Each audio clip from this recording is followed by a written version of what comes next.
President Moon completed his 4-day state visit to India on Wednesday. It has been largely considered a successful trip, building diplomatic and economic ties with one of the fastest-growing economies in Asia.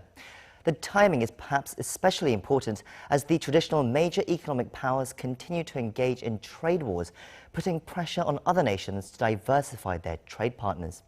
Now, to further discuss President Moon's trip to India and some other stories of the day, we have with us Dr. Chang-su from the Korea Institute of Defense Analyses. Dr. Kim, thank you for coming back here to talk with us today. Thank you for having me again. Thank you. Now, during his trip to India, President Moon Jae-in has said relations with India was the most important outside of the four main partners, traditional partners that South Korea has, which are US, China, Russia, and Japan. Would you agree? Yes, I do. Because India has been a very important partner of Korea for the last 34 years, because given the size of the growing size of the economy, Indian economy, because it's already a third, and in the PPP is already third country. Let's go in nominal GDP again. India has achieved the 5th rank in the whole world.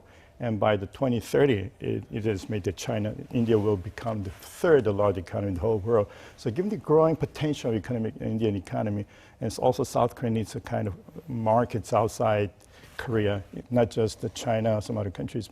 India has become a very important market for Korea. But to be honest with you, there has been a lot of talks about this kind of growing economic trade cooperation between the two countries. But for the last 3 or 4 years, as a matter of fact, there has not been much progress as we expected. That's why Mr. Moon Jae-in went to New Delhi again, that really kind of stressed the growing importance, the potential of our bilateral economic and trade, because not only economy, but also security and military and defense ties. India has been a very important partner of South Korea, and also we are facing a kind of prosperity for making a peace on the peninsula, and also a lot of support from the outside world. India, again, will be a very important partner outside these 4 countries, just like Australia and Japan, United States, Russia.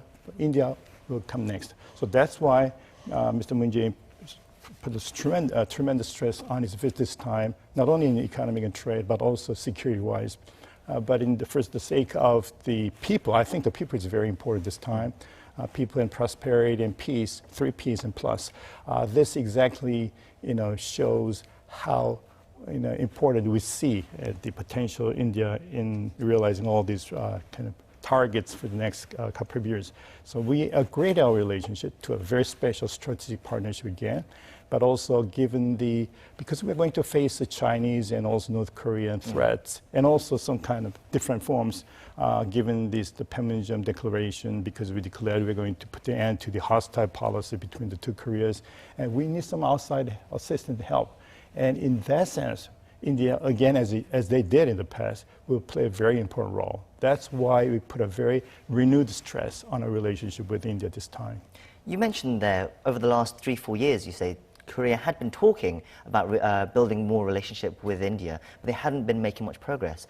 Why do you think that is? That's a very complicated question, because actually Mr. Modi, 4 or 5 years ago, came up with a very good, sounding initiative, beginning with the Make in India, Startup India, Digital India, all kind. He's a very brilliant kind of visionary, and that's why he has been very famous. He's very popular in India.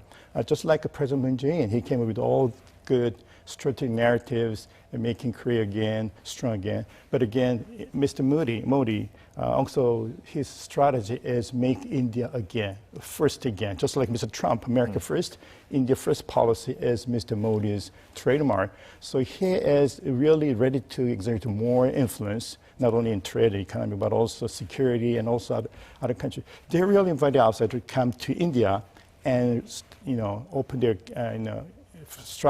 infrastructure, building the structure in the first place, and make products in India and export these products from India. So this is a part of the FDI, foreign direct investment policy by the Indian government. But South Korea, we see a lot of commonality between our 2 allies. India has long been our very important partner, starting from the Korean War. But we are also talking about putting the end to the Korean War. So again, India will play a very important role. not only in the economy, again, or peace and security. The human factor is also important because given the all very strong economic ties for like Buddhists and also other some cultural ties, South Korea is pretty much have a lot of commonality with India. So that's why this time the President Moon Jae-in visit is very important, not only in the economy, but I think we should more stress on our security as a whole, economic security, but also cultural and defense security as a whole. That's why India will continue to become a very important country. That's why we decide to regularize in a summit meeting every year. Do you think there's perhaps more pressure now, especially with US and China, on all this kind of talks of trade wars with the US and Europe as well, that is pressure on South Korea and perhaps India to kind of diversify their trade partners as well, and to kind of diversify those kind of economic ties? Exactly. That's why we have to diversify the markets, not only from Japan and United States, but to China, and then we're moving to India and some other Asian countries as well.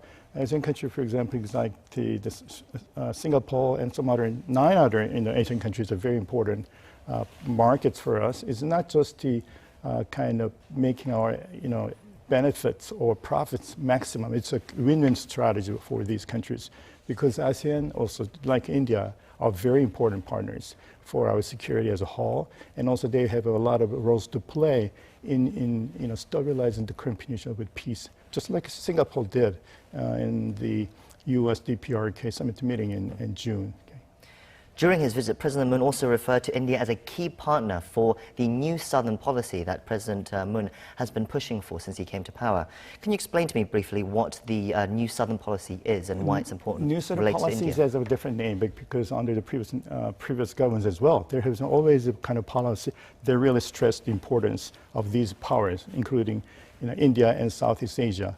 Slightly different names, of course, but we put a renewed stress on India because for the last 3 or 4 years, India continued to grow very fast. They still maintain a growth rate like 7% annually. It's a very high rate given the size of Indian economy. So that's why we see a great potential in India, and also the spiritual ideas and renovations.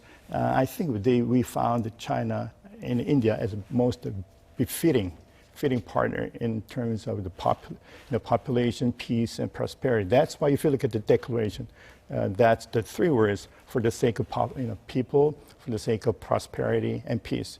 So we have a lot of things to reinforce with each other, complement with each other in those 3 areas. If South Korea pushes the new Southern policy, saying India is a key partner, India on the reverse says South Korea is a key partner for its Act East policy. What place does South Korea have in India's foreign policy, do you think? Yeah, that's a very good question. If you look at we are talking about the Look East and Act Asia East policy, but originally it was a Look East Asia, Look East policy, and they changed into Act East Asia. But also, you have to remember, there's another policy as well, like a Learn West policy. There's a lot of other different names, but given our interest as South Korea, because South Korea is situated to the east of India, so that's why Act East policy. So Act East does not necessarily mean Korea. They include China and also Japan, and so any country east of India is a target of East Asia. Learn and Look East and Act East policy. So. Because given the size of the 3 economies in Japan and China, Korea, and they are very fast-growing economies, so quite naturally for the Indian government, Look East and Learn East and finally Act East is the culmination of their policy toward this part of the world, East Asia, particularly Northeast Asia. Now he's completed his trip to India, and his next stop is Singapore. Before we move on, let's talk a little bit about Singapore. Like, what kind of relationship does South Korea and Singapore have? And what does Moon Jae-in want from this trip, do you think? Now, Singapore is the core country of ASEAN, even though it's a small in size, but it's a very important role to play among the 10 member ASEAN countries.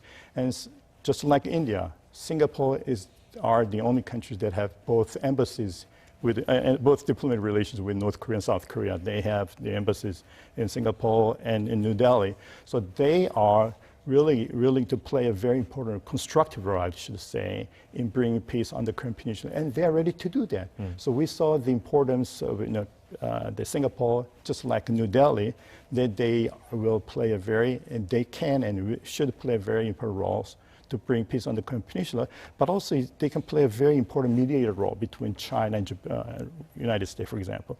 Because all these countries, India and Singapore, just like any other country, they have maintained a very good hedging strategy because they see two growing giants, United States and China. So how are we going to maintain the balance between these two giants? How are we going to, they steer away through these two giants as the core of their national strategy. And so that's why we have to learn a lot from India and Singapore as well. Because after all, we are doing all kind of our own hedging strategy between China and United States, even though there are some disputes about what that means. But anyway, all smaller countries, relatively smaller countries beside the United States and China, they definitely have their own hedging strategy.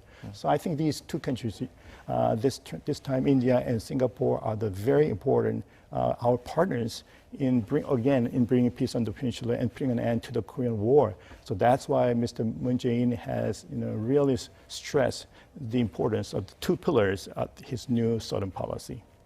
We have a few minutes left. Let's move on to the latest developments concerning North Korean issues. South Korea has confirmed that it will suspend its Ulchi exercise drills, military drills this year. That follows the suspension of the joint U.S. military drills, the Ulchi Garden Freedom, and other military drills as well.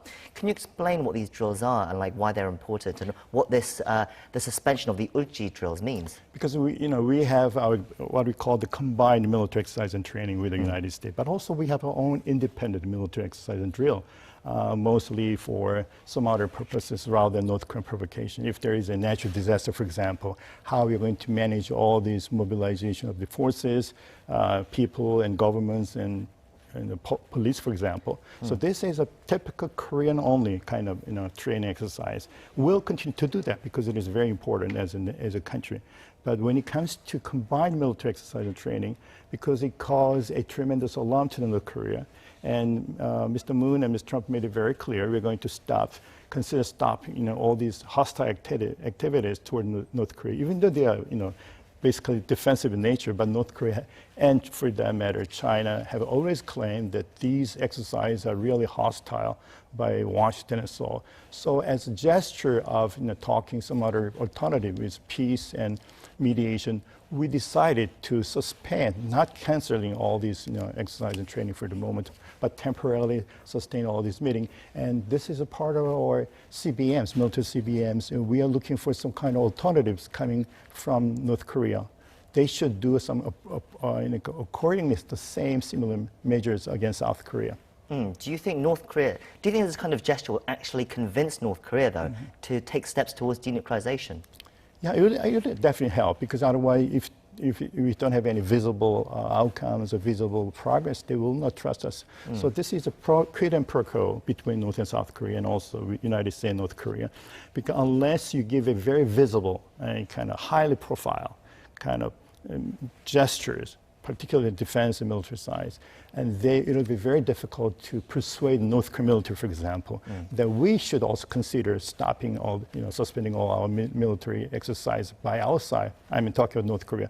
So this is again quid pro quo, and this has been contained the spirit of the Panmunjom Declaration that both Koreas will work together to suspend all military exercises so that we can put an end to the long-held Korean War for the last 70 years and opening a new era of peace and prosperity between the two Koreas. So I think it's a very highly symbolic, but of course there are a lot of people particularly in the military, who are concerned about what kind of impact it will have on our military readiness, because if we don't repeat military exercise, the military readiness will definitely lower, so that's the concern. But I think we have to look at some other elements as well, because we're talking about the transferring of the combined forces, Command CFC and UNC, because we're talking about new relation between US and DPRK. So it would definitely have an impact on our, for example, like Ocean Transport, CFC, UNC.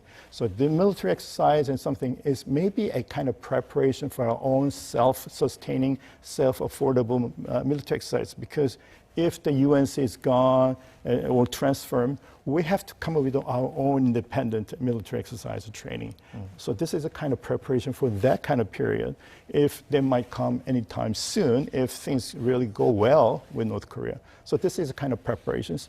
And I think North Korea will also understand the United States really pretty much watchful about each and every step North Korea will do in response to our cancellation, or not cancellation, but suspension of all these military exercises and training. I guess it is a card to lower military tensions. Sure. That's all we have time for today. Thank you for coming in today and sharing with us your insights. My pleasure. Okay.